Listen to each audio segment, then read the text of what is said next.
స్వామి దయానంద సరస్వతి గారు పరమపదించడం యావత్ భారతదేశంలో ఉన్నటువంటి హిందూ సమాజాన్ని అట్లాగే ప్రపంచంలో ఉన్నటువంటి అనేక దేశాలకు సంబంధించినటువంటి ప్రతినిధులు కూడా మరి దుఃఖ సాగరంలో నింపింది.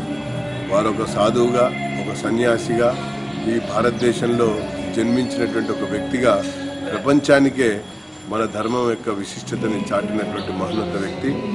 దాంతోపాటు ఆయన కారణ జన్ముడు, ఒక ఋషిగా ప్రపంచానికి అనేక అంశాలని కూడా ప్రబోధించినటువంటి మహోన్నత వ్యక్తి. ఇతర మతస్థులకు సంబంధించినటువంటి వ్యక్తుల్ని కూడా తన యొక్క ప్రవచనాలతో, తన యొక్క సంభాషణతో, తన యొక్క రచనలతో ప్రభావితం చేసి మన దారిలో, మన మార్గంలో పయనింపజేసినటువంటి ఒక మన స్వామీజీగా మనం ఈ సందర్భంగా పేర్కొనవచ్చు. ఒకవైపున ఎయిమ్ ఫర్ సేవను ప్రారంభించి మొత్తం లోకానికే మానవ సేవే మాధవ సేవ అని చెప్పి చాటినటువంటి మహోన్నత వ్యక్తి.